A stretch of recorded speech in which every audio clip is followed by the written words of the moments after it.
You're all welcome to this weekend edition of the Primetime Newscast on Equinoxe Television, live from our headquarters in Cameroon's economic capital, Douala. I am Bable Jonathan. In our top stories of this news are at least 10 persons have died in separate landslides in the northwest and southwest regions of the Republic of Cameroon. The natural catastrophe also provoked enormous material damage in the different parts of the two regions affected. Also in this newscast, we'll continue with our series of reports on the bad state of roads running across Cameroon's economic capital, Douala. We'll equally bring to you updates on the socio-political tensions in Sierra Leone. Stay with us.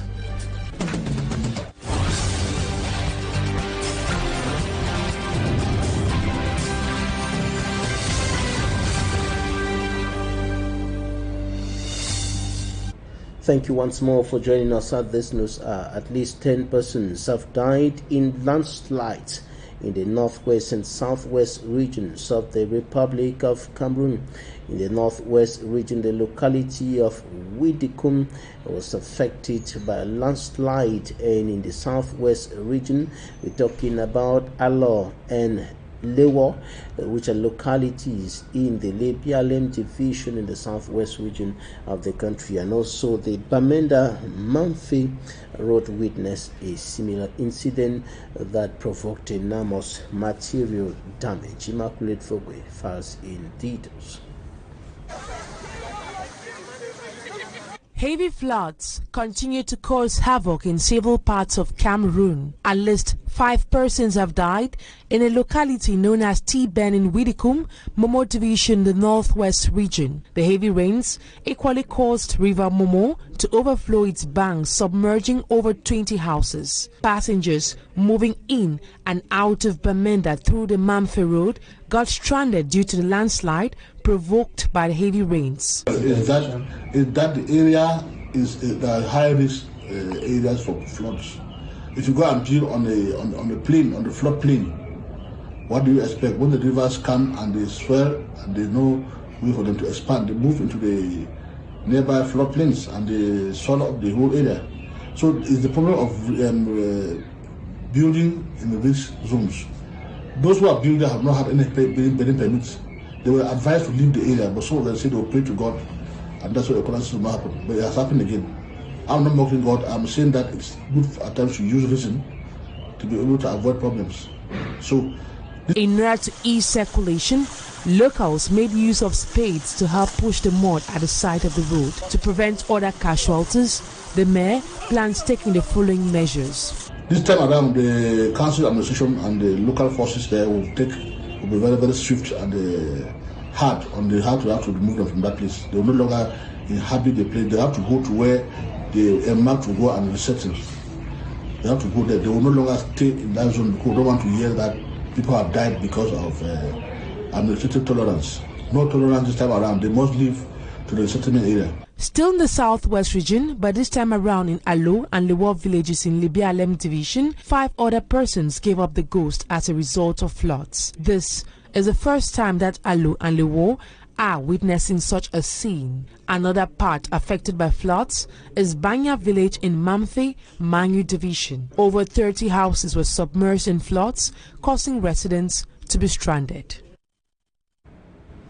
We'll bring into you more updates on the situation in Alo, Leone, and Widikum in the southwest and northwest regions of the Republic of Cameroon. And the increase in food prices is further complicating the situation as far as food security is concerned. Food security already affected by the socio-political and security tensions in the northwest and southwest regions of the country, and the insecurity has significantly reduced food production in several parts of the two regions. Farmers unable to go to their farms and carry on with their farm works as usual, and now added to that, increase in prices of food in the northwest region. Details with Stella. Online, Videos like these are for fun, but in reality, there is misery in the neighborhoods as the prices of commodities continue to rise. The Russia-Ukraine war has been blamed even for the rising prices of foods with high potentials of local production. This year, Mumbo Therese is able to farm just a quarter of her farmland. She blames her inability to cultivate more on the high prices of fertilizers and the unavailability of improved seeds. This potato, when me at the talk so, I buy them for 500 for kilo. Now because na big farmer sell them for we. But if it be say no be big farmer like now 1,000 for kilo. So forget potato inside this month. For this kind of way, easy because of rain.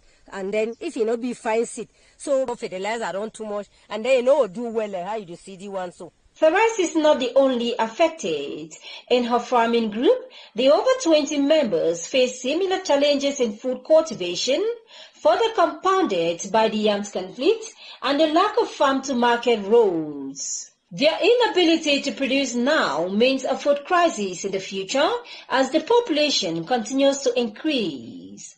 Within the mission of coordinating, valorizing and extending research findings developed over the years, the Northwest Regional Center for Research and Innovation is in a sensitization mode, encouraging farmers to make use of research findings that will boost local production. We have salient research results that have been out there for years.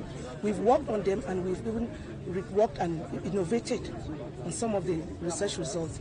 And we are coming out to tell the farmers that we need to look at the global picture.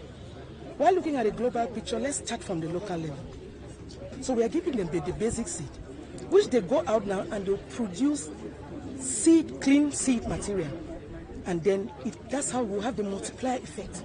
Experts say the longer the stepping up of local production and transformation take, the already high prices will continue to go higher.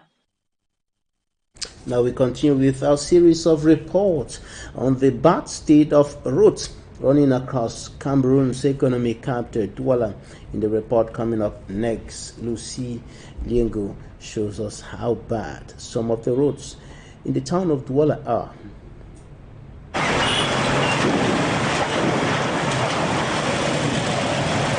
This is the main stretch linking the Omnisport Stadium, Bepanda Camtel, to other neighborhoods like Ndokoti in the city of Douala.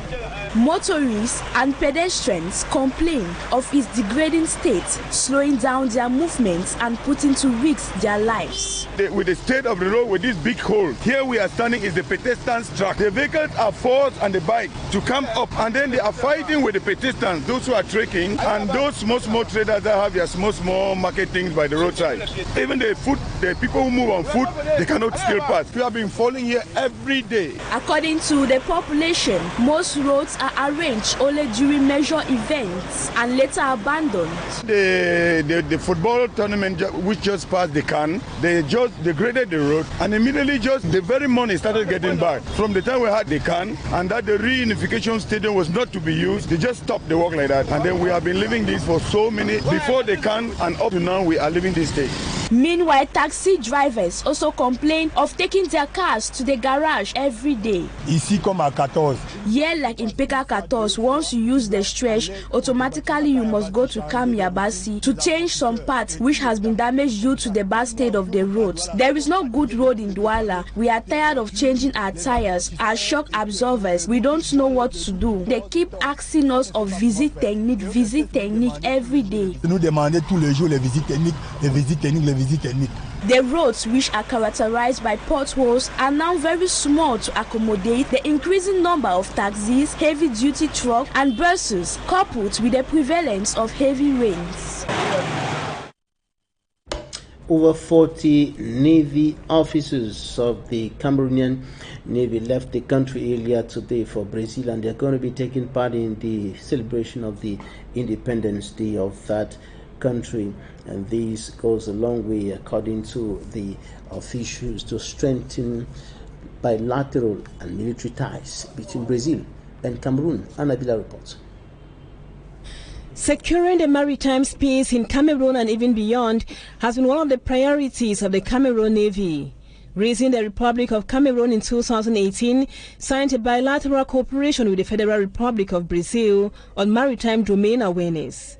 Maritime training and maintenance has been going on between the two countries for the past 4 years.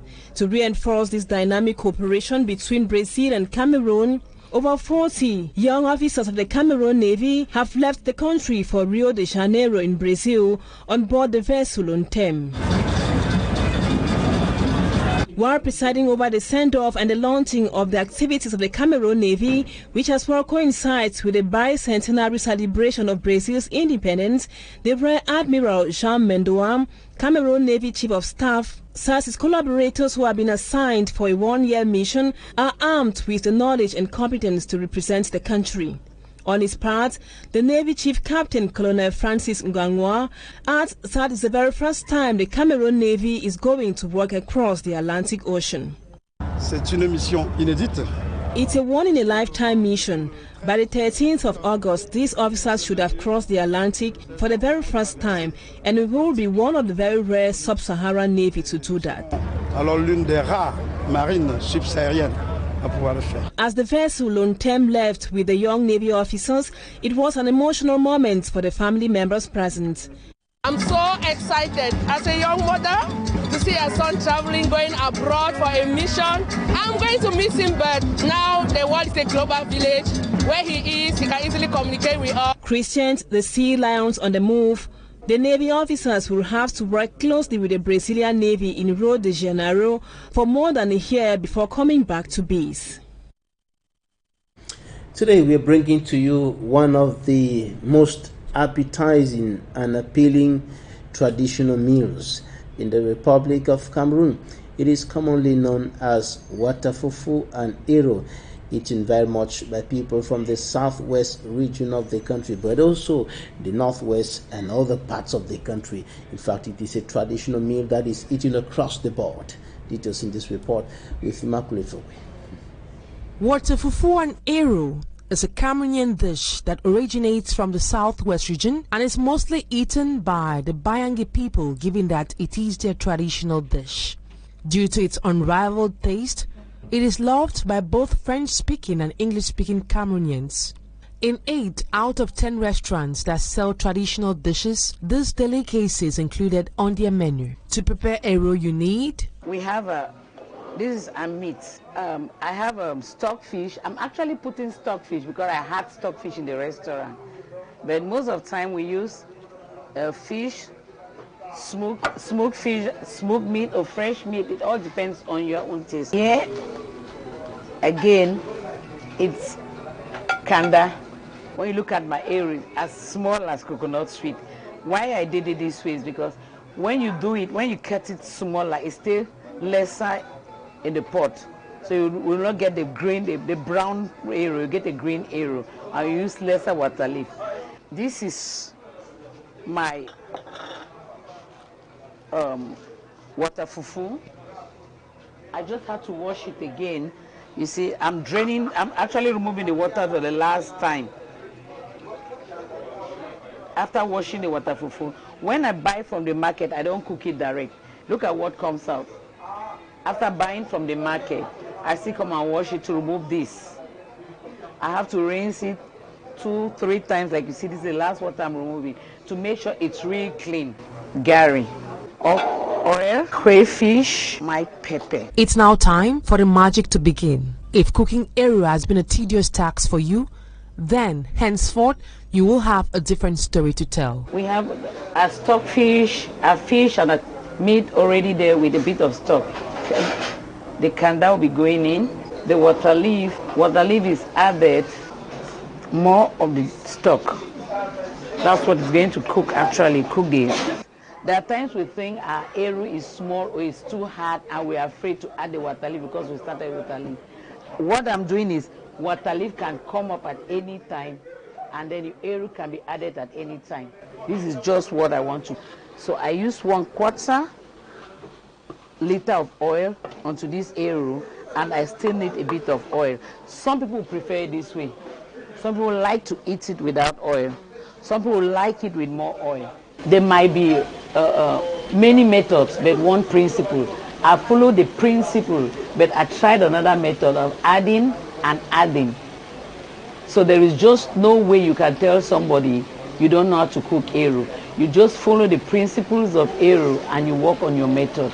Some people will even start boiling their oil in their meats before adding the water leaf. Fine, it's their own way. But the thing is, let the final thing be good. Our eru will be accompanied with fermented ground cassava, commonly called water fufu. The water fufu is poured in the pot and later stirred for a while. After noticing the change in texture and color, the pot is put on the ground to facilitate the mixing and also avoid it from having lumps. After lasting on fire for 20 minutes, our water fufu is ready. Miranda, who hails from the West region, is a lover of water fufu and eru. She gives reasons for her choice. What I'm eating now is eru, and what is peculiar about this food is that it's a tradition made from the southwest, and it's herb also for herb. When you eat eru, you can easily continue with your work because the food is not heavy. Second time is herb for digestion. When you eat eru, you can easily go to the toilet, eat yourself without any problem. The eru have been made as my taste, though I like it the way they are making it, and that is it. Eru can equally be eaten with gari, cassava flour, locally known as kumkum, and boiled rice. Due to its high fiber content, eru serves as a laxative, given it helps relieve constipation. Eru also contains carotenoids, which are well known for their antioxidant effects in the body. Thank you, Immaculate Fogbe, for that report. The political situation in Sierra Leone is still unstable and a little tense after hundreds of people took to the streets on Wednesday in a public protest or display of anger over economic conditions in the country, and they were also protesting the perceived failure by the government to handle the effects of rising prices. At least 6 protesters were reportedly killed in the town of Freetown. Local media reported that 7 protesters died. 2 police officers were killed in Freetown, 3 in the northern town of Kamakwi, and 1 in the northern city of Makini. Police Inspector General William Faya told the press that these officers were killed during the protest. And now in sports, Team Cameroon is still counting 4 medals on the general classification table of the ongoing Islamic Solidarity Games. Eseme Emmanuel gave Cameroon the only gold medal at the event at the ongoing competition, but collective disciplines this far, particularly volleyball and handball, are expected to give Cameroon some hope. Football is not going on quite well for Cameroon. Smanjik and Gabriel with updates. This will be on Cameroon's Olympic football team that will be in action later today in Konya in their 3rd outing at the Islamic Solidarity Games. The match that was supposed to come up at 1:30 p.m. Cameroon time was pushed at the request of Team Senegal, who wanted to play at the same time with Algeria and Turkey to eliminate any match fixing. A win for Senegal against Cameroon and Turkey also defeats Algeria. Senegal will qualify to the semi-finals, as is just the first 2 from each group that will qualify to the next stage of the competition. The boys of Coach Guy Ferchine were already training on the pitch of the game when the information of the change of time dropped. Cameroon, who are rock bottom, still have no chances in the tournament with 0 points, but want to leave the competition honorably. Cameroon Olympic team lost against host Turkey in their second but first game at the tournament 2-3, and are rock bottom in Group A of the tournament after forfeiting their first match against Algeria. Turkey tops the group with 6 points, Algeria 4 points, and Cameroon 1 point. At the time of this report, this Friday, in 5 matches played in the entire football event, 11 goals have been scored, giving us an average of 2.2 goals scored per match. Cameroon already harvested a gold medal at the Islamic Solidarity Games through Eseme Alogbede Emmanuel in the men's 200 meters race. Eseme Alogbede Emmanuel during the Commonwealth Games in Birmingham beat Cameroon's 100 meters record in 10.8 seconds, and in Konya he beat Cameroon's 200 meters record in 20.16 seconds, earning him a gold medal for Team Cameroon. Before this gold medal of Eseme Alogbede Emmanuel, Sarah Hamfo was the first Cameroon athlete to win a bronze medal in the table tennis event, while Nora Atimoni won bronze in the women's long jump competition, and Linda Angunu won bronze in the women's 100 meters discus throw. In other collective disciplines where Team Cameroon is concerned, in volleyball this Friday, the women's team of Cameroon was beaten by Azerbaijan 1-3, while Cameroon's women's handball team trashed Afghanistan 10-0 in their second match at the Islamic Solidarity Games. The men's volleyball team, on their part, defeated Azerbaijan 3-0 in men's high jump T46. Cameroon's representative finished sixth with a score of 1.60. Host nation Turkey is topping the general classification table with a total of 409 medals, 41 gold, 41 silver, and 27 bronze. The best African nation is Morocco, ranked 8th with 18 medals, 5 in gold, 4 silver, and 9 bronze, while Cameroon is 18th and the 4th best African nation with 4 medals, 1 gold, and 3 bronze. And that's it for the first part of this newscast. Let's get talking with the former Secretary of State for African Affairs of the United States of America, Tibor Nagy, after this transition.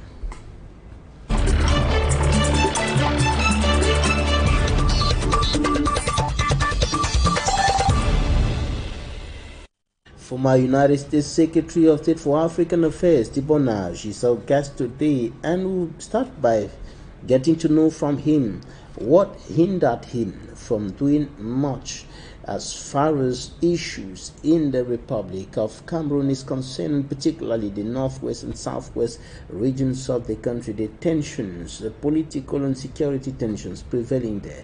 What stopped him from doing much about all of these while he was in office? When I came back to the government, U.S. government, as Assistant Secretary of State, obviously I found a number of very hot-button issues on my desk, since the Assistant Secretary is responsible for 48 countries. One of those, which had recently erupted, was the case in Cameroon and the increasing brutality that the government was illustrating towards the southern Cameroons, the Anglophone areas. As a matter of fact, my first week on the job, I had a telephone call with my counterpart in Paris, who was going off on vacation, as all of the French do in August. And I told him, I said, we just had a very brief phone call, and I said, you know, the one thing I really want to talk to you about when you get back is the problem in Cameroon. And he said, okay. Unfortunately, from that,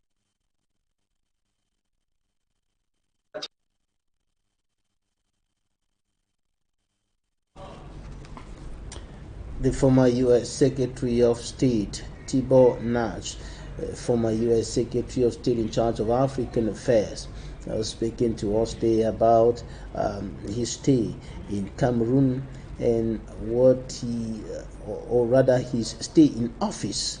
His stay in office as Secretary of State for African Affairs, and what he couldn't do, what he tried to do, but at the end of the day, could not, until he was removed from office, about the issues in the Republic of Cameroon. He tells us more. Cameroonian community that's going to have to come up with a solution. That this is not an issue that the international community is going to solve for you. I know that's disappointing, and I know so many members of the community have the list of grievances, including the historical grievances going back to 1961 and various historical and academic points of view. And I tell people that we need to deal with reality, the way the world works, not the way we want the world to work. So those people who, issue paper after paper that, the international community needs to get active, the international community needs to solve this, I tell you that is not going to be done. So it's going to be up to the Cameroonian community to be the key for any solution. I want to mention one other thing about the Swiss process. I have said before that I don't have much faith in that process. I also know that the people involved in that on the Swiss side are very well intentioned. They have goodwill. They have put a lot of energy into it, but right now it's not going anywhere. Unfortunately, the Cameroonian government can point to the Swiss process and say that if the opposition gets its act together, that we will engage with them in serious negotiations. I believe that at a minimum, the opposition needs to at least participate, even if we do not believe that that's going to lead anywhere, just to make the Cameroonian government step up or shut up. Because as long as the opposition does not participate in the process, the Cameroonian government has what we call in the United States a fig leaf of legitimacy to say that they are ready to engage, but it's the other side that is not. So if the Swiss organize a conference, then I believe that it's incumbent on the community to respond positively and at least participate, instead of one group saying, oh, I'm not going to go if that other group goes, or at the last minute finding some excuse not to participate. But as I said, honest to goodness, I'm not at all optimistic that that will lead anywhere, because as I said before, I don't believe the Cameroon government is acting in good faith. Now, talking about solutions,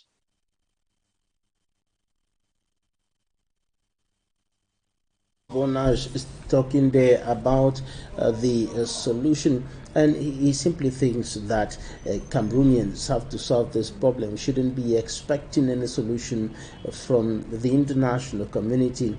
And Tibor Nagy also talks about the interests of America. There's been a lot of talking about the interest America, or the attention America has been giving to the issues in Cameroon, but Tibor Nagy says that it is not a priority out there in the United States. It is not even close to the priority. Listen to Tibor Nagy. All right, unfortunately, we're not going to be continuing with this discussion. Thank you so much for staying with us. Tibor Nagy, thank you for your time. We were speaking to some Anglophone Cameroonian leaders in the diaspora. Thank you for staying with us today.